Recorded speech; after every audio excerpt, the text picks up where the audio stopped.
Hello, world. I just wanted to say, as just an observation, kind of like that homeless guy in the street corner pissing himself but telling you an amazing conspiracy theory. On the plus side, there is a silver lining to the cloud that I brought up in the past few videos. That cloud being that a lot of the mainstream things that we're kind of relying on, the Walmart of social media, YouTube, Google, Facebook, whatever you want to put in there, whether it's social media, search engine or something, the things that a lot of us use to the point where we rely on it for everything. I think the thing is that like kind of like if you're a kid and you're antisocial, or I should say asocial, but you don't want to talk to other kids because you seem to be spending a lot of time with your parents, but then your parents piss you off, and then it requires you to be more social to get kind of like your attention from other kids, and then boom, now you actually have a few more friends and are slightly more popular because, hey, you can't get everything at home, so you branch out and, you talk to your peers and you start treating your fellow peers with some respect, and then they get to know you and they see that you develop at a social level at least, so they begin to respect you back and, even begin to tolerate some weird things about you that they normally wouldn't tolerate, so everybody benefits. Well, maybe there's a good thing to happening that mommy and daddy Google, Facebook, and YouTube, if they're being assholes, maybe like a good thing that comes from it. Like, this isn't a good thing, but the silver lining to the cloud, the April showers that bring May flowers, the fact that a forest fire is sometimes good because the ash makes the ground more fertile.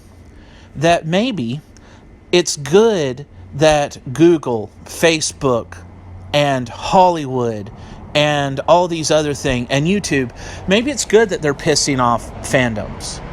Maybe it's good that they're pissing people off, because maybe this is kind of what's making us, leave the house, leave the nest, break off from motherland Britain and explore the oceans to find a new world for your own spiritual paradise. And in the chaos, even though that there's chaos, at least it gives you the absolute freedom to stake out your little corner of the world and make it in your image based on what's right.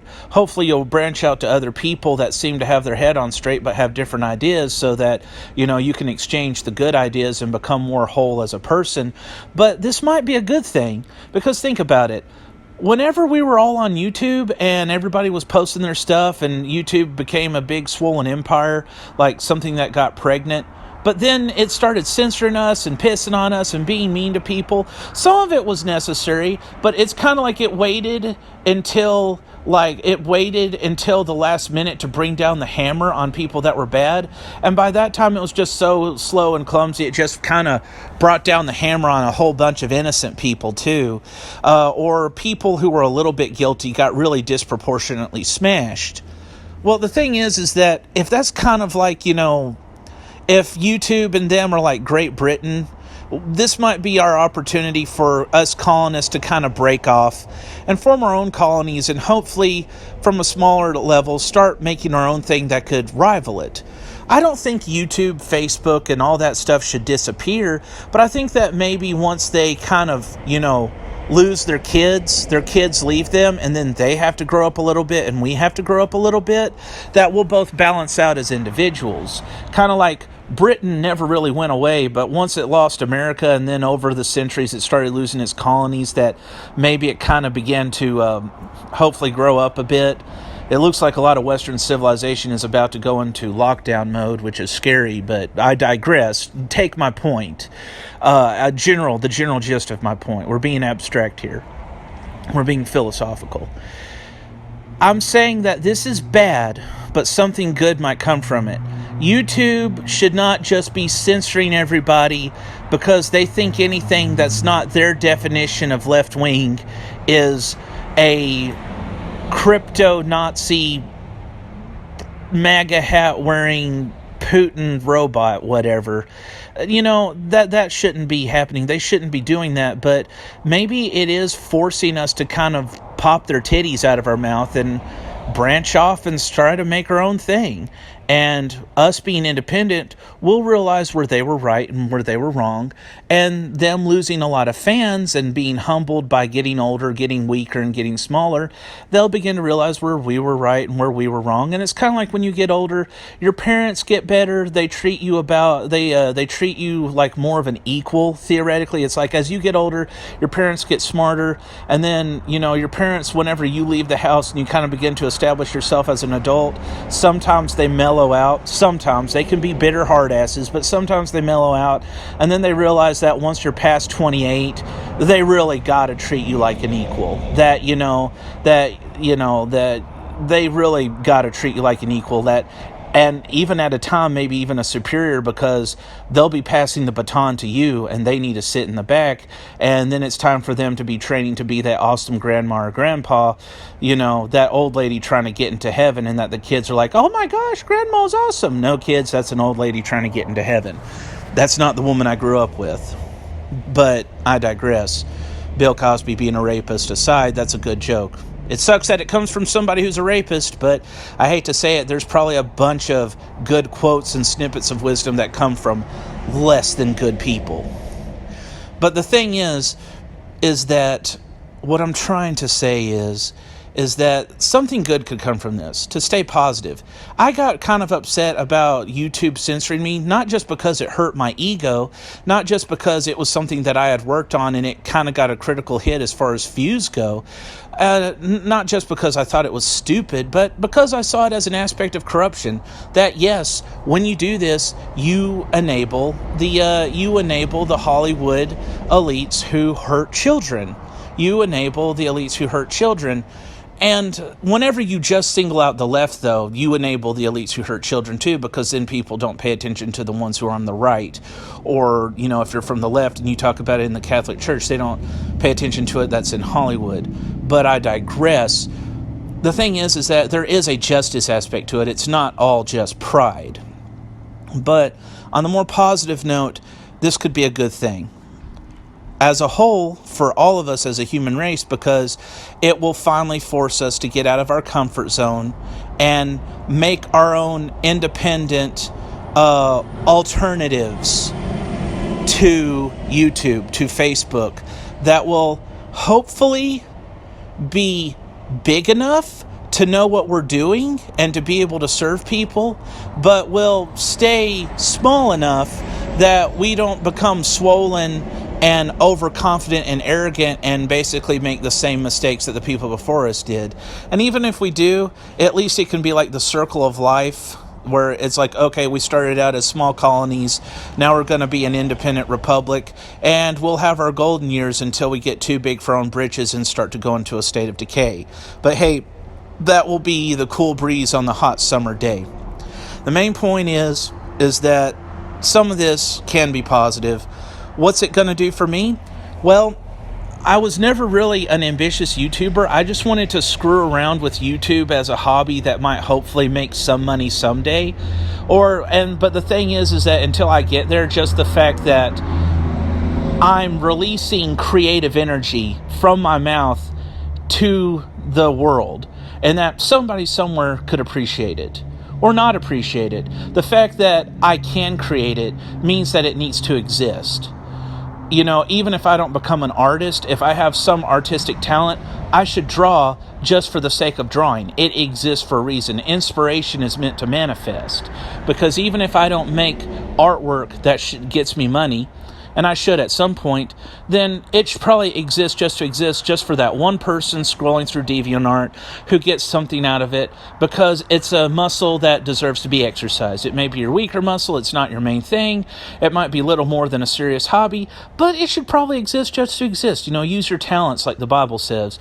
So maybe the fact that I have to, on bad terms, toe the line and basically censor myself with something that's like pseudo-Orwellian, maybe it'll force me to branch out to, okay, Forrest, well, now let's try to do Let's Plays of video games, that maybe people will appreciate some of your Let's Plays of video games. Are you going to be the next Markiplier? Fuck no.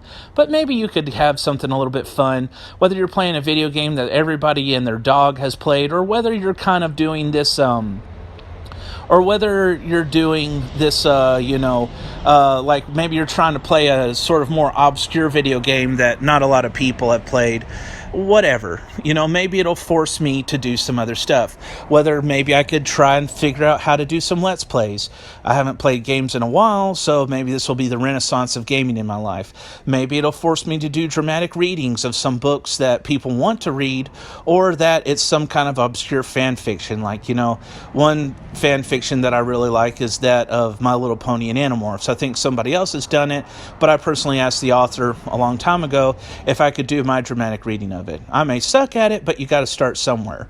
A lot of fan art sucks because people have to learn how to draw Spider-Man before they do a good job drawing stuff that they created on their own that's loosely based on him. So on the plus side, this could force me to, if I can't put all my eggs in one basket of socio-political discourse, which is probably going to be dangerous in and of itself because a lot of people in the comments section could get fucking nasty. Maybe I can also focus on stuff to where I'm, dramatic readings, Let's Plays. Maybe it'll force me to do reviews or lore videos of certain things. Like maybe I could start talking about conspiracy theories, but as a lore in the same way people talk about Star Wars and Lord of the Rings. And also maybe it'll force me to start working harder on my own intellectual property, on my own stories, on my own original characters. And hopefully if I can start writing like my first few books that I know are gonna suck, I could read them online, get feedback, and then that'll make it better whenever I write the next book or the final version, which hopefully can someday earn me some money. So that's the thing, is that, talk about, make other videos about other stuff. And it's not that I should just give up on talking about politics at all, if that's my passion. But until YouTube stops being the way it is, or until I can get something on BitChute or somewhere else, it wouldn't hurt for me to branch out and try my hand at some other things.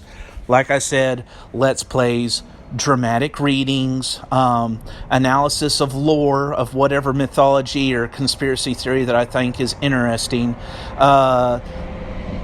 and maybe, try to introduce the world to my own intellectual property and OCs, and maybe even try to read the stories that I write. I'm just saying that on the positive side, not just for me, but for the world as a whole, if YouTube and DeviantArt and all of them are going to be censor happy, then maybe it's going to force us to branch out and to create our own little colonies. It's going to force us to become more independent and build things up. It's kind of like Hollywood. If Hollywood is doing a bunch of stuff that pisses off the fans, then maybe it will force the fans to really fund the indie sector. Because that's kind of what's been happening with video games. With video games, you've got these big dinosaur corporations who take perfection and then they clone the shit out of it. So the thing is that they take perfection and they clone the shit out of it.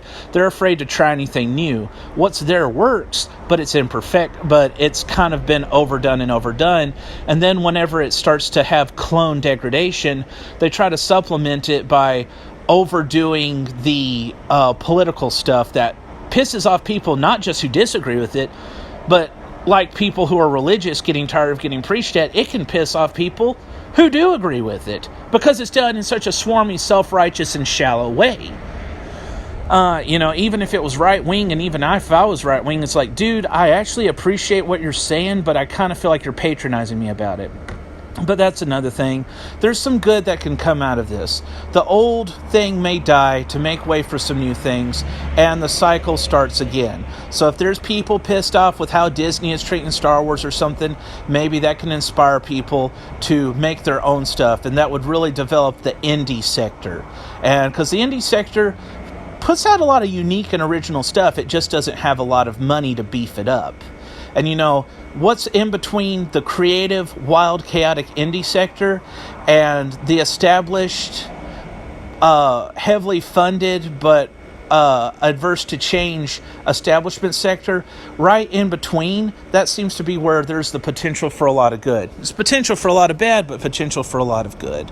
So just to stop beating a dead horse, I'm just saying, maybe that's what needs to happen. A lot of people are saying Hollywood is screwing things up, so it's time to branch off from Imperial Britain Hollywood and make our own colonies that are trying to take the indie sector from working class to middle class. And if they're good enough, hopefully upper class. So the cycle continues. The cycle continues. We're kind of being forced to get kicked out of the nest, but after a painful transversal period, after we've learned what we need to learn, this might be a good thing, at least for a while. And if not, it probably just seems like the natural cycle of things. Anyway, just something I thought maybe it'd be nice to plant some seeds of positivity instead of negativity.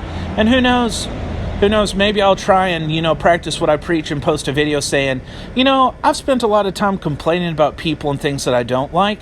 Maybe every now and then I'll make a video talking about people who have earned my respect, who are doing amazing things with the intelligence and talents that God gave them to make the world a better place, or simply just shine. And maybe that's a video I should do on my own to remind myself, if you're going to talk about the bad, talk about the good too. Anyway, I'm glad y'all listened. Just the fact that you're here in the audience, just the fact that you showed up and listened to my video all the way through, you're awesome. Thank you. Ace and Beaky over and out.